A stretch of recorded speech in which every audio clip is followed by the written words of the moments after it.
Jelang putusan vonis kasus dugaan penodaan agama yang menjerat Basuki Cahayapurnama, gelombang aksi massa menuntut Ahok untuk dihukum seberat-beratnya kembali bergelora. Di sisi lain, sebagian kelompok masyarakat sipil membuat petisi agar majelis hakim memutus perkara berdasarkan bukti dan fakta persidangan di mana jaksa telah menyatakan Ahok tidak terbukti menoda agama. Namun keduanya menolak dianggap mengintervensi hukum dan proses peradilan. Bagaimana melihat perkembangan kasus hukum Ahok yang juga melibatkan urusan politik, sosial, dan agama dalam satu ramuan ini? Kita akan membahasnya malam hari ini bersama dengan Bambang Harimurti yang merupakan jurnalis senior yang juga inisiator petisi Ahok Tidak Menista Agama. Selamat malam, Mas Bambang. Terima kasih sudah hadir. Dan kemudian ada Bayu Dwi Anggono yang merupakan akademisi hukum Universitas Jember. Selamat malam, Mas Bayu. Terima kasih. Dan bergabung bersama kami dari luar studio ada Dhanil Ansar Simanjuntak yang merupakan Ketua Umum Pemuda Muhammadiyah. Selamat malam, Bang Dhanil. Ya, Assalamualaikum. Waalaikumsalam. Baik, kita akan mulai diskusi tapi kita saksikan terlebih dahulu informasi pengantar berikut ini. Berdasarkan uraian yang di atas, maka kami penuntut umum dalam perkara ini menuntut supaya Majelis Hakim Pengadilan Negeri Jakarta Utara yang memeriksa dan mengadili perkara ini memutuskan. 1. Menyatakan terdakwa Insinyur Basuki Cahayapurnama alias Ahok terbukti bersalah melakukan tindak pidana di muka umum, menyatakan perasaan permusuhan, kebencian, atau penghinaan terhadap suatu golongan rakyat Indonesia sebagaimana diatur dalam pasal 156 KUHP dalam dakwaan alternatif kedua. 2. Menjatuhkan pidana terhadap terdakwa Insinyur Basuki Cahayapurnama alias Ahok dengan pidana penjara selama 1 tahun dengan masa percobaan 2 tahun. Tuntutan jaksa inilah yang memicu gelombang anti Ahok kembali bergeliat. Dalam tuntutannya, jaksa menyatakan Ahok tidak terbukti melakukan penodaan agama sebagaimana dimaksud dalam pasal 156A. Namun, jaksa menyimpulkan Ahok terbukti menyebabkan kesalahpahaman yang memecah belah golongan. Kelompok yang tidak puas kemudian melancarkan aksi 5 Mei yang menuntut hakim memutus Ahok bersalah karena menista agama dan meminta Ahok dihukum maksimal.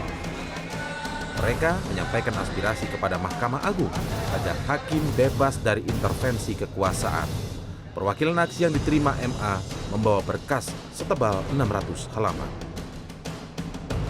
Dan kita pun ke Mahkamah Agung tidak pada posisi menekan peradilan, sebab Mahkamah Agung sendiri tidak bisa mengintervensi peradilan pada saat itu.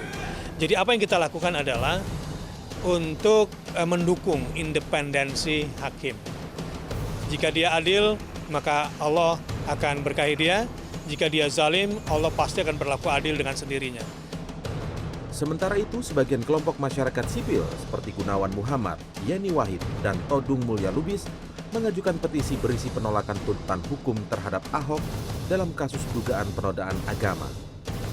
Menurut mereka, seperti yang tergambar dalam tuntutan jaksa, Ahok tidak terbukti melakukan penodaan agama. Pengumpulan petisi ini dilakukan karena mereka melihat banyaknya tekanan dan intervensi dari sekelompok massa dalam kasus ini. Hingga Jumat sore, sudah ada 30.000 lebih pendukung petisi ini di laman change.org. Kendati sama-sama menyampaikan pesan kepada majelis hakim, kedua belah pihak sama-sama enggan disebut mengintervensi peradilan. Dalam kasus Ahok ini, aroma intervensi terhadap proses hukum memang sudah tercium sejak awal. Sejak awal, penegak hukum seperti kepolisian dan kejaksaan terkesan ngebut memproses kasus ini ke pengadilan. Usai aksi 411 pada 16 November, Ahok langsung ditetapkan menjadi tersangka. Kemudian, hanya dalam waktu 3 hari, Kejaksaan Agung menyatakan hasil penyidikan Polri telah lengkap alias P21. Dalam hitungan jam kemudian, Kejaksaan melimpahkannya ke Pengadilan Negeri Jakarta Utara. Padahal, menurut sebagian ahli hukum, biasanya jaksa membutuhkan waktu setidaknya 14 hari untuk menyatakan P21 atas sebuah kasus. Hal yang bertolak belakang menimpa dua pentolan FPI, Rizik Syihab dan Munarman. Munarman menjadi tersangka dalam kasus tuduhan fitnah yang menyebut Pecalang Bali melarang umat muslim menjalankan ibadah sholat Jumat. Sementara Rizik dilaporkan oleh Perhimpunan Mahasiswa Katolik Republik Indonesia karena diduga melakukan penodaan agama. Ini karena dalam sebuah ceramahnya yang beredar di media sosial, Rizik dianggap melecehkan kepercayaan umat Nasrani. Berbeda dengan kasus Ahok, dua kasus yang berhubungan dengan penodaan agama yang menjerat pimpinan FPI ini seperti mandek di tengah jalan. Budi Adiputro, CNN Indonesia. Ya, beberapa pejabat juga mengomentari terkait dengan aksi massa hari ini. Kita akan lihat bersama secara infografis berikut ini. Ya, datang dari Jarod Saiful Hidayat yang merupakan Wakil Gubernur DKI Jakarta saat ini, mengatakan bahwa itu termasuk intervensi karena demo itu mempengaruhi hakim untuk menuntut Pak Ahok. Kalau mau hakim benar-benar bebas atau dalam memutuskan vonis ini, ya sudah nggak usah ada demo-demo, diam aja. Demo kan bentuk intervensi kepada hakim, jadi kesannya menekan supaya hakim mengikuti kemauannya yang demo. Ini datang dari Menteri Agama Lukman Hakim Saifuddin, mengatakan bahwa menurut hemat saya meskipun demonstrasi itu hak setiap warga negara untuk mengungkapkan, mengekspresikan aspirasinya, saya mengajak kita semua umat Islam khususnya untuk betul-betul menghormati proses hukum.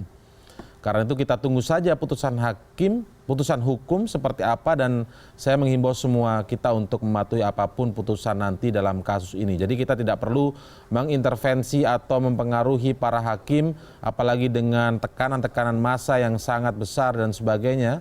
Ya kita serahkan pada proses hukum. Meski catatan awal saya bagaimanapun demonstrasi adalah hak setiap warga negara. Ya, meskipun tadi juga dikatakan oleh Ketua GNPF tadi ya, bahwa sebenarnya mereka datang ke MA juga bukan untuk melakukan intervensi, tapi justru menuntut independensi hakim. Kita akan tanya ke Bang Daniel. Bang Daniel, sebenarnya gerakan massa ini bisa cukup mengganggu tidak sebenarnya untuk hakim bisa secara independen memutus kasus yang menimpa Basuki Cahayapurnama? Iya, saya pikir untuk beberapa kasus ya, gerakan massa atau sebutlah demonstrasi itu kan biasa saja. Ini adalah ekspresi untuk menunjukkan suara publik atau suara mereka yang ingin menyampaikan pesan kepada siapapun itu ya.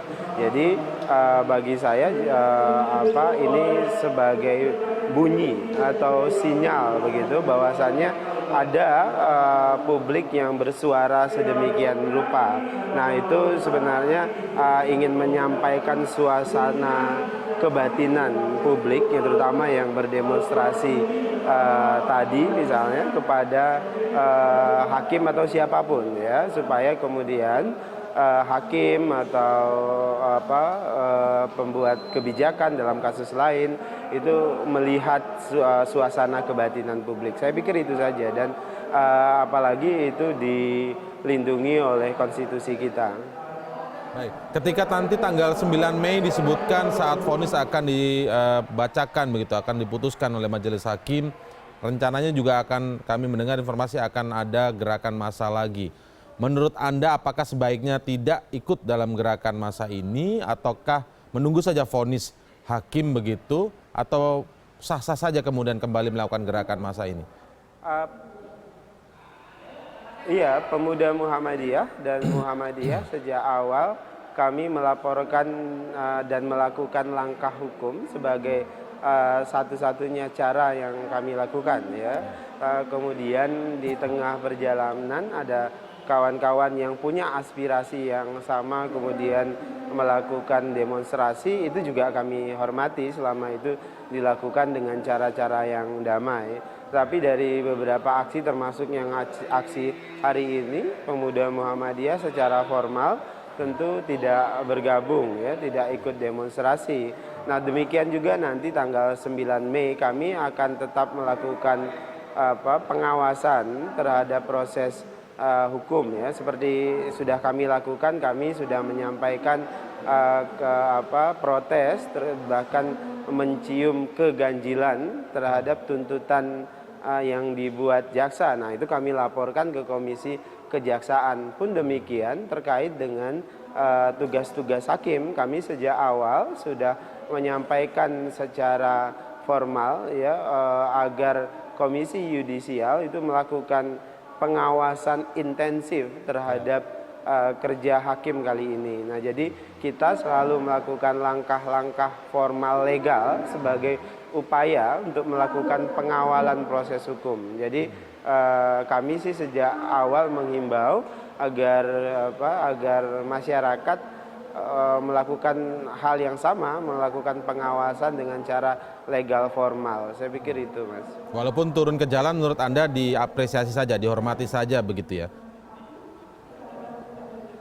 Tentu kalau kami melihatnya bergembira saja dengan kawan-kawan yang menempuh cara berdemonstrasi. Toh itu tidak dilarang secara hukum. Nah, jadi silahkan mengekspresikan kekecewaan, mengekspresikan aspirasi dengan cara berdemonstrasi, tapi catatannya tentu adalah harus damai ya, kemudian menjaga adab dan sebagainya. Jadi jangan juga kita kemudian tiba-tiba menjadi antipati dengan demonstrasi dan sebagainya, padahal itu adalah bagian dari demokrasi itu sendiri. Baik. Saya melihat atau beralih ke Mas Bambang Harimurti karena lebih memilih cara yang lain walaupun di sisi berbeda tapi caranya lain, yakni menggalang petisi begitu. Kalau Anda melihat, mengomentari dulu, apakah aksi gerakan ini sebenarnya nanti justru memberikan efek psikologis tekanan terhadap mungkin saja secara tidak langsung kepada majelis hakim ataupun mungkin dalam suasana di persidangan itu sendiri. Menurut Anda seperti apa sih gerakan yang nanti akan kembali dilakukan lagi pada tanggal 9 Mei saat vonis itu? Saya pikir begini ya, memang secara teori majelis hakim itu seharusnya majelis hakim sistem pengadilan kita kan orang-orang yang profesional, seharusnya tidak terpengaruh dengan apapun gitu. Tapi kita tidak menafikan bahwa mereka kan manusia, rumahnya juga dekat tempat yang demo dan sebagainya ya kan, mereka punya keluarga dan sebagainya. Jadi dan terus terang yang sekarang membaik, tapi yang sebelum-sebelumnya kan sempat ada kekerasan dan kita juga mendengar ucapan-ucapan yang mengancam dari orang-orang yang tidak setuju. Tentu kalau saya sih dengan Bung Daniel saya sepakat sekali.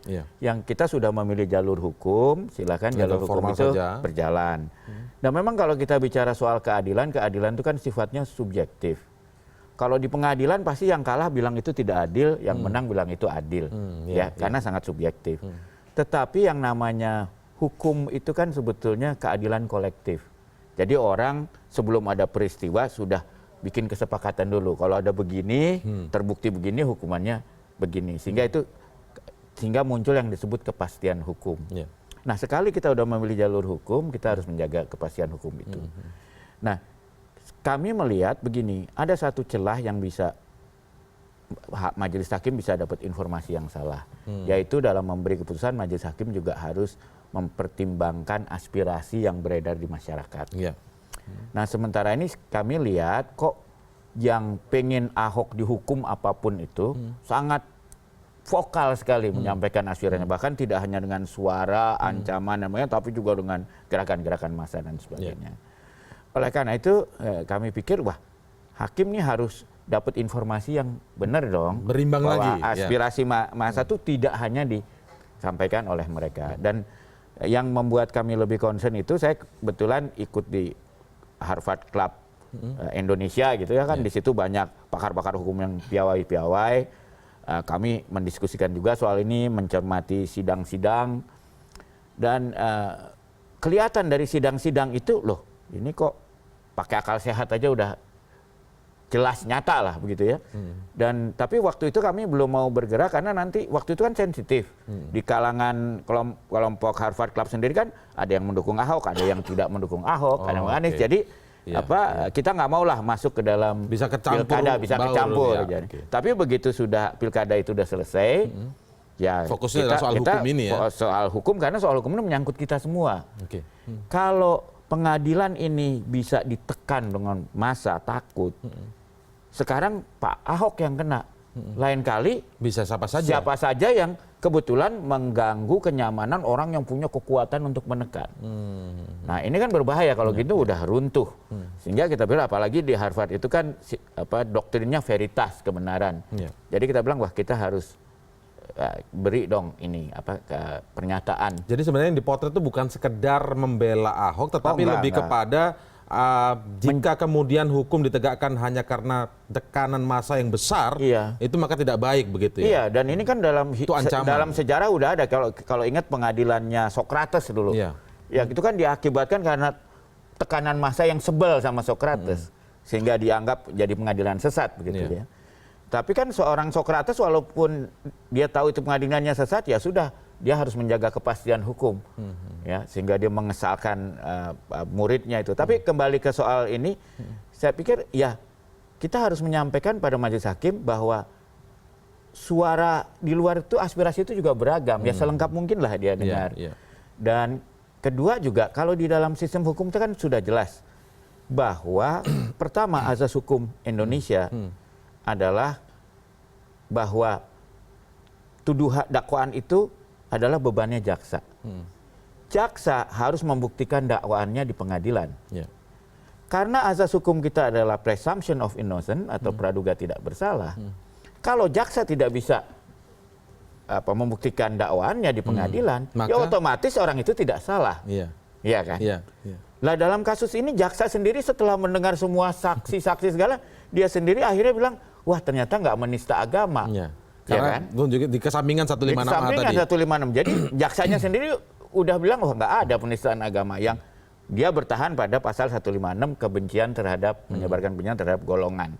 Nah itu pun, ya kalau kita pakai akal sehat aja lihat, di mana gitu buktinya itu nggak ada ya. Bahkan kita lihat malahan mungkin jaksa itu harusnya keluar dari pengadilan, dia lihat ada orang-orang yang jelas-jelas secara beramai-ramai menyuarakan kebencian pada satu golongan. Wah, videonya kan banyak di mana-mana. Jadi nggak salah nih. Harusnya jaksa pergi keluar mendakwa orang-orang itu, bukan itu. Oke, nanti kita akan lanjutkan kembali ke Mas Bayu ya, tapi setelah jeda berikut tetaplah di CNN Indonesia Prime News.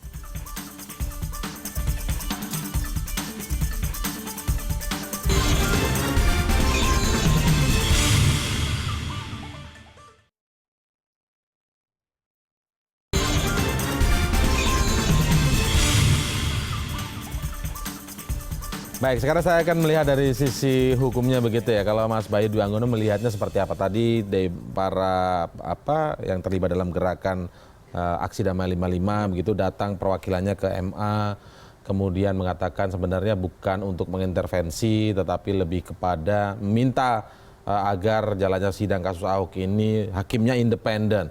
Anda melihat seperti apa sih? Apakah kemudian gerakan massa nanti juga disebutkan akan ada lagi pada tanggal 9 saat vonis itu dijatuhkan, juga akan ada gerakan massa. Sejauh apa ini bisa menurut Anda memberikan dampak untuk mengintervensi, ataukah sebenarnya ini hanya ketakutan kita saja bisa massa itu akan bisa mengintervensi? Ya, jadi Mas Indra, pertama tentu saya ingin membandingkan bahwa antara pengadilan dengan institusi eksekutif misalkan.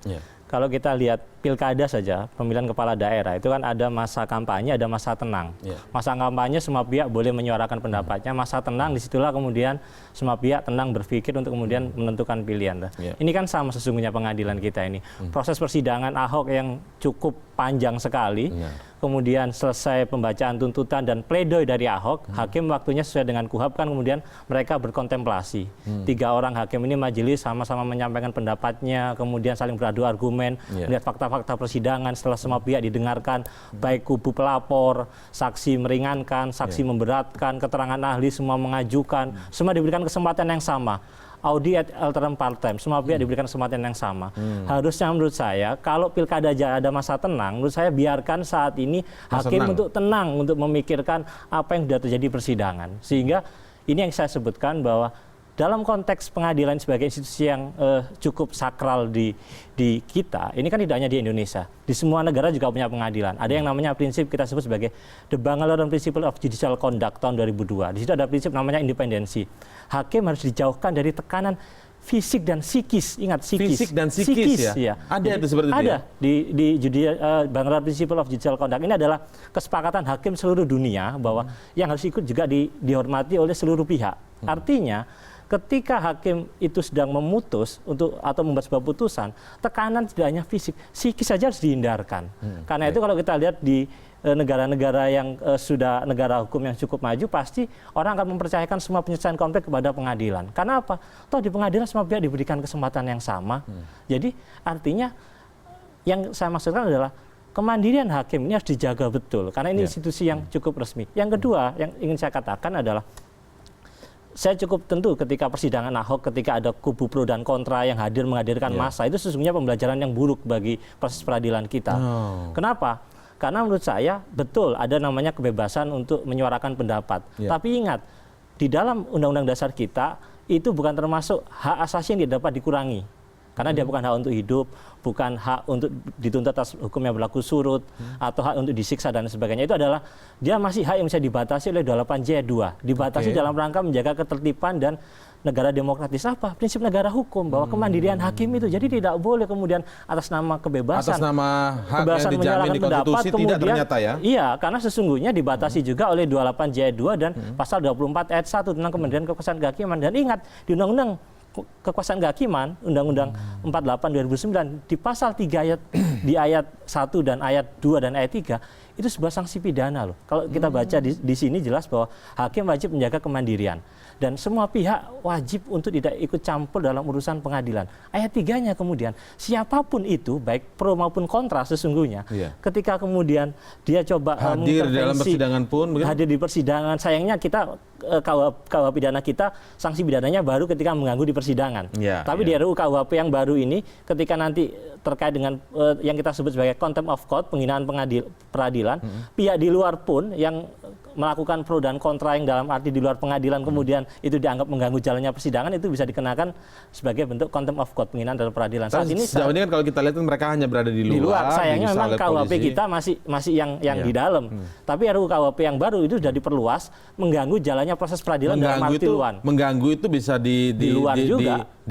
Diasumsikan mengganggu psikis juga, mengganggu psikis. Artinya, karena walaupun di luar kan tidak fisik tapi psikis bisa kalau juga. Kalau saya lihat pernyataan-pernyataan yang dilontarkan itu kan sebenarnya kalau hakim membaca ini, mendengar ini kan tentu akan terpengaruh sesungguhnya. Walaupun saya yakin bahwa hakim-hakim kita adalah hakim-hakim yang berpengalaman, profesional, bisa menutup mata, menutup telinga, dia hanya melihat fakta persidangan, bagaimana saksi, bagaimana ahli, bagaimana dakwaan, bagaimana bukti dan lain sebagainya. Menurut saya pikir ke depan seharusnya kalau kita memang ingin menempatkan pengadilan sebagai salah satu pilar negara hukum yang cukup demokratis, maka percayakan sebenarnya pada pengadilan. Catatan yang menarik. Artinya gini Mas Indra, belum tentu juga tuntutan jaksa itu kemudian akan diamini oleh hakim. Karena apa? Karena hakim tidak wajib terikat pada tuntutan jaksa. Hakim yang tidak boleh hanya memutus sanksi di luar ketentuan maksimal dari ancaman hukuman dalam KUHP gitu loh. Tapi kalau memutus di luar tuntutan mungkin tidak? Sangat dimungkinkan dan dalam banyak kasus itu diperbolehkan. Yang tidak diperbolehkan adalah misalkan di pasal 156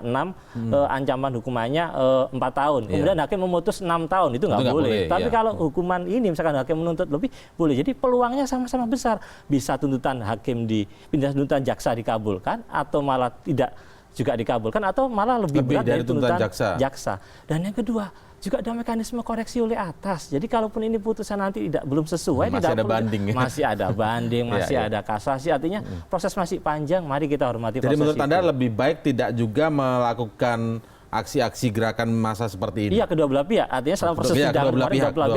Menurut saya kita berikan hakim untuk tenang untuk memutuskan ini. Karena walaupun atas nama kebebasan berdemo atau berpendapat itu bisa dibatasi. Itu bisa dibatasi karena harus dikaitkan dengan kemandirian kekuasaan kehakiman dan menimbulkan aksi-reaksi kan. Aksi tadi yang dilakukan oleh teman-teman itu oleh Mas Bambang juga menimbulkan reaksi, akibatnya kan ada petisi. Nah, kalau soal petisi itu catatannya bagaimana menurut saya? Apakah itu bisa mempengaruhi secara psikis? Saya harus mengatakan apapun itu bentuk gerakannya, ini kan sebagai bentuk reaksi sesungguhnya kan, aksi reaksi. Jadi andai kata kedua belah pihak menahan diri itu jauh lebih baik menurut saya. Karena ini aksi ada reaksi kan akibatnya, bahwa agar hakim berimbang seakan-akan publik tidak hanya mendapat informasi dari yang sisi satu sebelah. saja Jadi, begitu ya. Tapi seidealnya harusnya kedua-duanya tidak perlu melakukan itu. Idealnya seperti itu. Iya. Oke, saya kembali ke Mas Daniel sambil nanti kita menunggu sambungan telepon kami dengan salah satu ke Komisi Yudisial Pak Jaja Ahmad Jayus begitu ya. Kita akan mencoba menelponnya nanti untuk memberikan gambaran juga, karena informasi yang kami dapatkan bahwa Komisi Yudisial ini juga menghimbau kepada majelis hakim bahkan untuk tidak melihat media sosial dan berita televisi begitu. Malah hakimnya sekarang yang dipagari gitu ya. Padahal ada aturan yang mengatur itu. Tapi saya kembali ke Mas Daniel terlebih dahulu. Mas Daniel, ini kan tadi disebutkan ternyata soal menggelar aksi, walaupun tadi pemuda Muhammadiyah dan juga Muhammadiyah memang memutuskan untuk mengikuti jalur legal formal. Tapi hal ini kemudian ternyata ada perspektif baru nih Mas. Ternyata untuk soal kebebasan berpendapat dalam aksi demonstrasi misalnya, itu tidak bisa kemudian diterapkan juga dalam sebuah ranah persidangan misalnya. Berada di luar, kemudian hari ini juga, kalau hari ini mungkin tidak dalam persidangannya ya, tapi mungkin nanti pada tanggal 9 Mei itu disebut bisa juga mempengaruhi secara psikis. Tidak hanya fisik, tapi psikis yang juga disoroti dalam undang-undang. Menurut Mas Daniel seperti apa? Iya, Mas Indra, pertama baik saya pikir, kemudian kita percaya dengan profesionalisme dari hakim kita.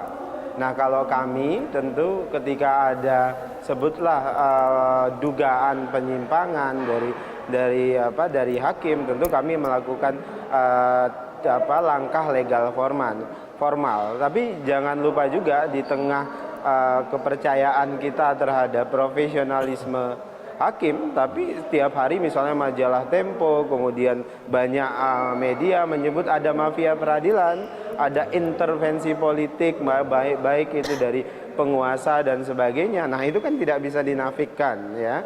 Itu yang harus diperhatikan juga. Jadi jangan seolah-olah dalam satu kasus tertentu kita sebut oh ini harus profesional begitu dan kita serahkan sepenuhnya dalam independensi hakim. Betul, itu harus kita lakukan, tapi jangan lupa tadi ada unsur lain. Halo? Ya, silakan. Silakan Mas. Bang Daniel silakan. Baik, pada intinya adalah keterangan dari Bang Daniel tadi juga harus melihat sisi yang lain. Kalau memang soal independensi benar, tapi kemudian di luaran juga ternyata bentuk intervensi tanda kutip mungkinnya datang dari sisi-sisi yang lain. Mungkin ada sebuah majalah yang tadi disinggung oleh Bang Daniel dan lain sebagainya. Apakah itu sebenarnya masuk juga dalam bisa mengaruhi psikis? Nanti dijawabnya ya, kita jeda sejenak sambil kita menunggu sambungan telepon dengan anggota Komisi Yudisial setelah jeda berikut ini.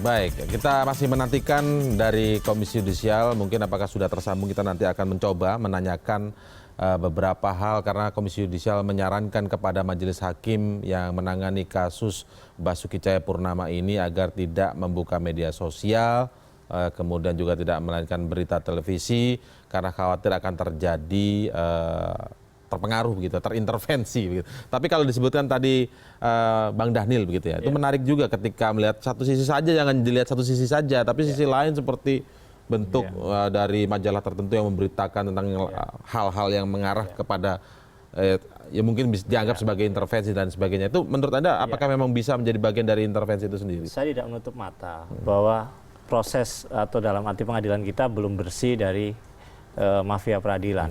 Sambil data aja lah. Sejak KPK berdiri sampai awal 2017, dari 45 aparat penegak hukum, itu 15 orang yang ditangkap adalah hakim. Artinya memang bahwa pengadilan kita masih ada persoalan. Sehingga perlu dikawal begini dong. Namun harus diingat, bukan berarti kemudian jadi justifikasi kita dengan adanya kasus itu kemudian menyamaratakan semua hakim ini integritasnya buruk. Artinya menurut saya tetap pengawasan hakim perlu dilakukan. Ada pengawasan internal, ada pengawasan eksternal oleh Komisi Yudisial. Tapi yang saya ingat, ini saya hanya mengutip Bangalore Principle ya, soal independensi. Ini kan terkait dengan fair trial, hanya pengadilan yang fair. Apa sih sebenarnya independensi itu? Dapat diartikan sebagai situasi di mana hakim dapat memutus suatu perkara secara jujur dan imparsial berdasarkan hukum dan bukti fakta tanpa ada tekanan, pengaruh, dan tanpa ketakutan mendapat gangguan dari siapapun, fisik maupun psikis. Jadi sesungguhnya imbauan KY tadi itu adalah ini yang paling sekarang adalah psikis gitu loh. Psikis orang, apalagi kalau kemudian ada ancaman-ancaman tadi terkait dengan bahwa kalau Anda mutus A, Anda akan dapat ini, Anda mutus B, Anda akan dapat ini. Jadi menurut saya sesungguhnya kalau kita mau jujur, kalau kita memang percaya, sudah hadir di persidangan, kita kawal di persidangan, KY juga mengawal, semua juga mengawal. Kalaupun kebebasan berpendapat itu menurut saya, ya pada batas-batas tertentu ya kepercayaan itu harus kita letakkan pada bingkai bahwa kita yakin bahwa pengadilan kita sepanjang diawasi oleh juga saudara pengawas internal eksternal, kalaupun nanti terbukti ya sudah, itu kita proses. Tapi saat ini menurut saya, ya mari kita jaga prinsip independensi ini. Apalagi Mas Indra, tentang istilah kemandirian ini, sebelum perubahan Undang-Undang Dasar kita nggak ada di konstitusi kita istilah kekuasaan kehakiman sebagai kekuasaan yang mandiri. Itu muncul setelah perubahan Undang-Undang Dasar. Artinya sesungguhnya ketika kita pasal 1 ayat 3 kita tegaskan diri kita adalah negara hukum, bersama dengan itu negara hukum yang material dalam arti yang substantif adalah kemudian kemandirian kekuasaan kehakiman harus ada, karena pengalaman kita di masa sebelumnya kekuasaan kehakiman kita mudah diintervensi. Justru saat ini kita sudah meletakkan hal yang bagus di konstitusi dan undang-undang kekuasaan kehakiman. Jadi menurut saya tahapan ini kita jaga. Soal bahwa peradilan kita masih ada problem perlu dibenahi, saya sepakat. Tapi kemudian tidak menjadi justifikasi kita untuk kemudian reaksi kita seperti itu.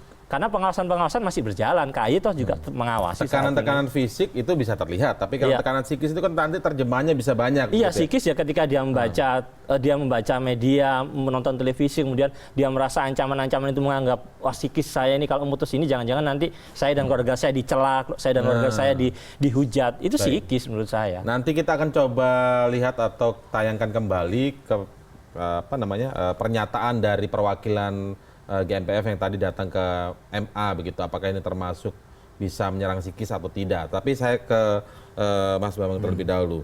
Tadi disinggung sebenarnya ada yang ideal ada dua pihak tidak melakukan apapun sebenarnya diam ya. Kalau disebut dalam pilkada itu masa tenang begitu. Ini dan petisi yang sekarang dibentuk bahwa dengan tema Ahok tidak menista agama ya, kurang lebih seperti itu kan. Itu bisa juga nanti masuk bagian dari sebuah intervensi psikis. Bagaimana? Ya, kalau saya melihatnya begini, tadi kan disebut Bangalore Principle ya. Ya, tetapi Bangalore Principle itu juga mengatur kalau ada orang yang ingin menyampaikan pendapat pada majelis hakim. Itu disebutnya melalui yang disebut dengan amicus curiae. Ya, dan itu juga dilakukan oleh LBH. Itu diperbolehkan dalam prinsip Bangalore itu, karena itu dianggap satu bentuk yang sudah diatur, tidak memberi tekanan secara psikis maupun dia hanya membantu opini. Dan itu memang sudah dilakukan hebat. Sebetulnya kami itu ketika menyusun petisi itu sangat memperhatikan amicus curiae itu. Nah, kita sebetulnya esensinya hampir sama dengan itu.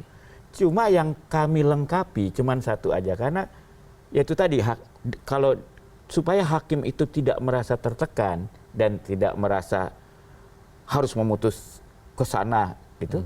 Ya kita bilang ada satu pasal yang mungkin di Indonesia ini ada tapi tidak selalu ada di seluruh bagian, yaitu bahwa majelis hakim harus memperhatikan aspirasi masyarakat. Aspirasi masyarakat. Itu ada gitu loh. Itu bisa menjadi celah. Nah, kami itu cuma khawatir karena yang ingin Ahok dihukum ini sangat aktif. Takutnya hanya itu aspirasi masyarakatnya. Sehingga takutnya disangkanya hanya itu aspirasinya. Nah, kami bagaimana mengimbangi itu tapi secara elegan gitu loh ya. Tidak memberi perasaan takut, tidak memberikan apa. Cuman ngasih tahu aja, Pak Hakim itu yang itu ada juga loh suara-suara yang beda di aspirasi masyarakat ini. Supaya menetralisir lah tekanan dari yang satu. Dan itu disampaikan kan tidak ada tekanan sama sekali, nggak ada ancaman harus begini, harus begitu. Ini benar-benar mengatakan ya kami sih kalau ditanya setelah mencermati persidangan, ya apalagi kita jaksa aja setelah mendengar saksi-saksi dia langsung mikir, wah ternyata nggak menista agama gitu. Ini jaksa loh Pak yang tugasnya itu justru menghukum orang gitu loh. Apalagi apalagi kami yang orang yang lihat loh ini jelas emang nggak ada. Jadi Jadi Anda meyakini ini bukan intervensi karena sebenarnya ini adalah aspirasi masyarakat. Sementara aspirasi yang ada selama ini kok didominasi orang mengatakan Ahok salah jadi dan menista seolah ada agama. satu sudut pandang aja gitu. Nah, sedangkan itu ada celah itu bahwa hakim dalam memberikan putusan harus memperhatikan aspirasi. Dan Anda mengisi celah aspirasi itu dari sisi yang elegan, maksudnya seperti itu ya. Kami melengkapi saja bahwa Pak Hakim aspirasi itu banyak loh gitu loh. Jadi kalau dalam rangka memperhatikan aspirasi, perhatikan semuanya gitu. Sudah berapa banyak yang ikut tanda tangan dalam petisi ini? Awalnya kan kita buat situs sendiri. Udah sampai 2.000 itu, tapi selama dalam perjalanan itu banyak sekali serangan hackers. Sedangkan itu kan dibuatnya agak cepet-cepet gitu. Lama-lama yang ngurus situs itu bilang, waduh ini kalau diserang terus lama-lama jebol. Sebelum jebol, gimana kalau kita minta yang berikutnya kita arahin aja langsung ke change.org. Karena change.org itu memang udah dirancang untuk tahan terhadap serangan. Nah, dari kami baru 61.000, sekarang yang di change.org aja udah lebih dari 30.000. Target kami sih mungkin sebelum tanggal 9 paling nggak 200.000 aja bisa dapat lah. Itu tanda tangan. Jadi intinya mengumpulkan itu ya. Ini memberi kesempatan pada orang untuk seolah-olah memberi amicus curiae lah ke majelis hakim gitu loh ya. Tanpa dan dengan membeli hakim nggak mau baca juga bisa kok gitu loh. Oke, baik. Sekarang kita akan melihat nanti salah satu pernyataan dari perwakilan GNPF tadi, tapi kami sekarang sudah tersambung melalui telepon dengan Jaja Ahmad Jayus yang merupakan Ketua Bidang Pengawasan dan Investigasi Komisi Yudisial Republik Indonesia. Selamat malam Pak Jaja. Ya, gimana? Baik Pak. Baik Pak Jaja, kan kalau kita lihat tadi pernyataan juga dari Komisi Yudisial Pak Farid Watsdi begitu ya, yang menyebutkan menjelang vonis Ahok atau Basuki Cahayapurnama lebih baik majelis hakim tidak mengakses media sosial maupun membaca atau mendengarkan, melihat berita, berbagai pemberitaan begitu, entah itu televisi, radio maupun media online seperti itu. Apakah memang ini tujuannya agar hakim tidak terintervensi begitu Pak? Ya kan sesuai dengan prinsip independensi, hakim itu harus memutus berdasarkan fakta di persidangan. Ya Pak. Jadi tidak boleh terintervensi dalam bentuk apapun juga, baik dalam bentuk tekanan publik ataupun dalam bentuk misalnya ada tekanan-tekanan dalam berbau finansial, itu tidak diperkenankan. Jadi hakim harus betul-betul independen memutus suatu perkara berdasarkan fakta di persidangan. Baik, Pak Jaja, kalau kita cermati begitu ya dalam setiap persidangan kasus Basuki Cahayapurnama ini kan banyak sekali diiringi oleh gerakan massa yang datang ke persidangan. Ada pihak pro dan kontra tentu saja, tidak satu pihak saja. Dan kemudian sekarang menjelang vonis juga kemudian ada gerakan-gerakan lagi berkode angka begitu ya, yang kemudian nanti tanggal 9 nanti juga pada saat vonis juga akan ada gerakan massa serupa. Tapi di sisi lain begitu juga ada muncul petisi yang mendukung bahwa Ahok tidak menista agama. Ini menurut Komisi Yudisial hal-hal seperti ini apakah masuk dalam kajian yang bisa mengganggu independensi hakim ataukah ini masih masuk pada celah aspirasi masyarakat tadi? Ya, situasi yang demikian itu bukan hanya dalam kasus Ahok saja, tapi dalam berbagai kasus yang memperoleh perhatian publik itu kadang-kadang memang muncul pihak pro dan yang kontra, seperti dalam kasus tindak pidana korupsi. Terus kasus-kasus yang memperhatikan publik itu banyak ya, dan selama ini itu hakim tidak terpengaruh oleh situasi-situasi yang semacam demikian karena apalagi kalau seandainya pengadilan Jakarta rata-rata hakim sudah memiliki pengalaman itu dan saya berharap hakim betul-betul konsentrasi terhadap fakta di persidangan. Baik.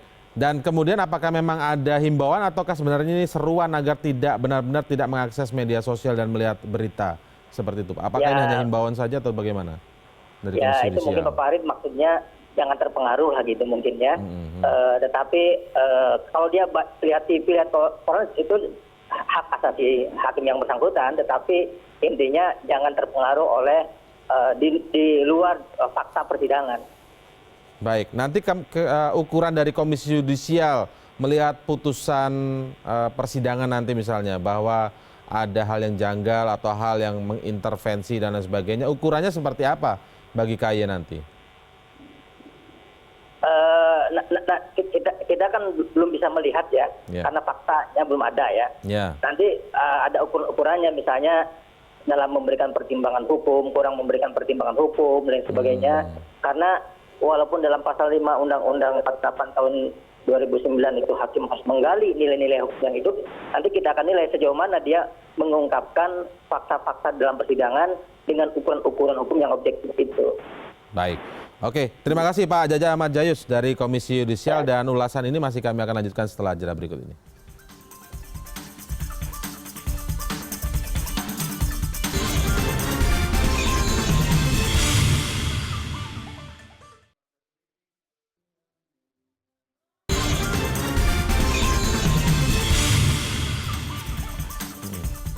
Baik, kita lanjutkan perbincangan malam hari ini. Saya kembali ke Bang Dhanil Anzar. Tadi memang Bang Dhanil memang memunculkan hal yang menarik juga tadi. Memang gerakan massa ini mungkin saja bisa menjadi bentuk yang mengintervensi secara psikis. Tapi jangan lupa bahwa peradilan kita juga banyak sekali mafia peradilan. Nah, ini mungkin yang ingin dikawal, begitu mungkin maksud Bang Dhanil. Tapi tadi penjelasan dari Mas Bayu Dwi Anggono yang mengatakan bahwa itu memang belum sempurna peradilan kita. Mafia peradilan tentu saja ada, mungkin pernah ada di majalah yang melakukan investigasi hal itu. Tetapi ini tentu saja tidak bisa menjadi pembenar kemudian bahwa aksi-aksi seperti ini akan tetap bisa dilakukan lagi. Menurut Bang Dhanil seperti apa?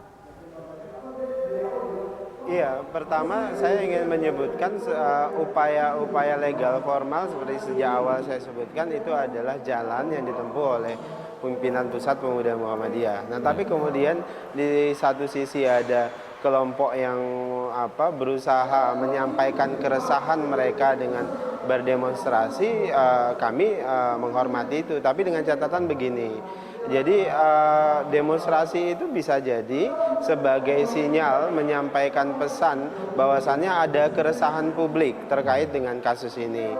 Nah, kemudian kalau di dalam demonstrasi itu seperti tadi disampaikan oleh Mas Bambang, ada yang melakukan ujaran-ujaran kebencian baru, saya pikir dalam demonstrasi itu pasti ada bad guy-nya, ya kan? Sama dengan misalnya Mas Bambang sebutlah good guy-nya dengan cara membuat petisi, tapi jangan lupa ada bad guy-nya juga yang kemudian memaki-maki di sosial media, kemudian mengancam mereka yang melaporkan Ahok akan dibunuh segala macam. Itu banyak. Jadi sekarang ini justru yang harus dilakukan adalah penegakan hukum. Kalau kemudian dalam demonstrasi misalnya ada mereka-mereka yang justru memproduksi ujaran kebencian baru, maka lakukan enforcement, penegakan hukum.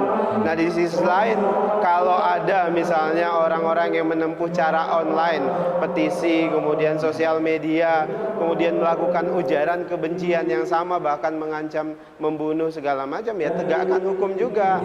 Jadi saya justru melihat kubu yang berdemonstrasi ada bad guy-nya, ada good guy-nya, kubu petisi maupun sosial media pun demikian.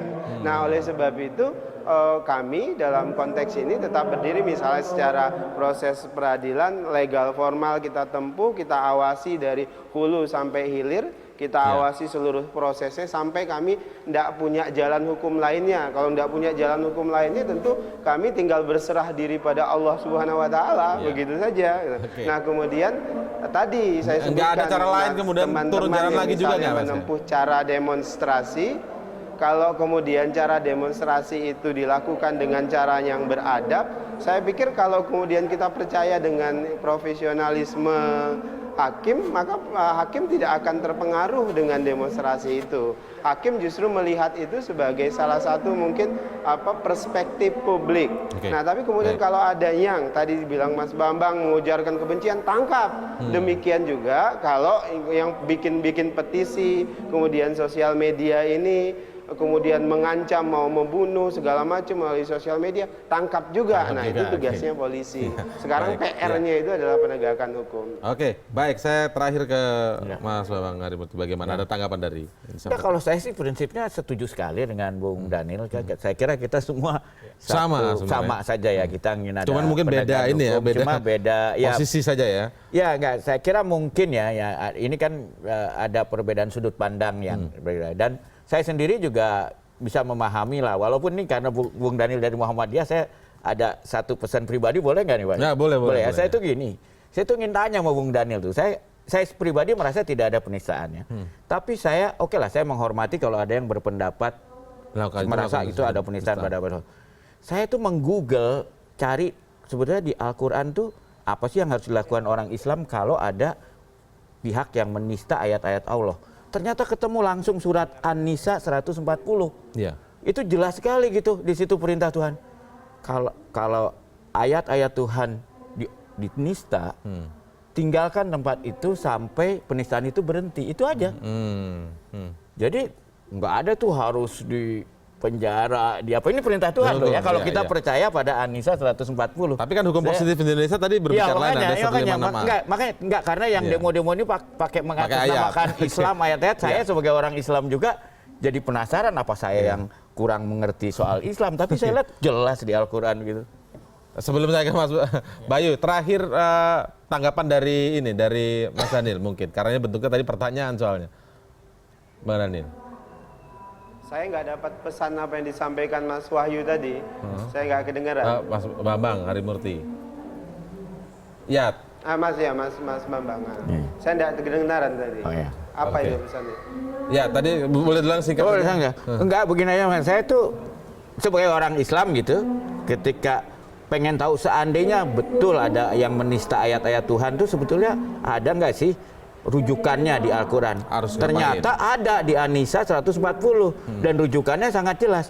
Kalau ada yang menista ayat-ayat Allah, tinggalkan tempat itu sampai penistaan itu berhenti. Itu aja gitu loh. Oke. Apakah nggak kita harus berpatokan pada itu gitu loh? Ya. Singkat saja ditanggapi Bang Daniel. Iya. Apa yang disampaikan Mas Bambang tadi benar. Jadi ketika penistaan itu dilakukan, kemudian ya kita tidak tahan mendengar itu, kemudian kita tinggalkan. Tapi kemudian harus ada konsekuensi hukum. Kalau dalam Islam tentu yang bersangkutan berdosa, begitu ya. Tapi dalam sisi hukum positif, karena hukum kita mengakomodasi ada hukuman terhadap penodaan terhadap agama, ya dilaporkan begitu. Jadi kalau secara formal agama tentu kemudian kita tinggalkan. Oke, kita pergi nggak mau mendengar karena sakit hati, karena kemudian bisa jadi memunculkan kemarahan emosional langsung pada saat itu, karena kita nggak mau melakukan anarkisme dan segala macam, kita tinggalkan. Tapi kemudian kita melakukan langkah yang paling beradab, yaitu melaporkan yang bersangkutan. Nah, Mas ini saya Indra, sepakat lah, hormat saya sama Mas tingkat sensitivitas. Iya. Oke. Ya, tingkat sensitivitas orang itu berbeda-beda. Secara kultural, maka kita harus pahami tingkat sensitivitas masing-masing. Di Indonesia misalnya ada orang yang sensitif ketika dihina agamanya, ada yang enggak, dan itu beda-beda. Nah, kita harus hormatin itu. Pak Ahok itu justru nggak menghormati itu. Oke, baik. Saya harus akhiri perbincangan kita malam hari ini, tapi kita berharap nanti pada tanggal 9 memang tidak ada lagi aksi-aksi, maksudnya dalam bentuk intervensi. Terima kasih. Kalau nggak puas bisa banding kok. Oke, baik, terima kasih Mas Bambang, terima kasih bisa kasasi. Mas Bayu dan juga Bang Daniel Anzar. Terima kasih telah bergabung bersama kami di Prime News malam ini.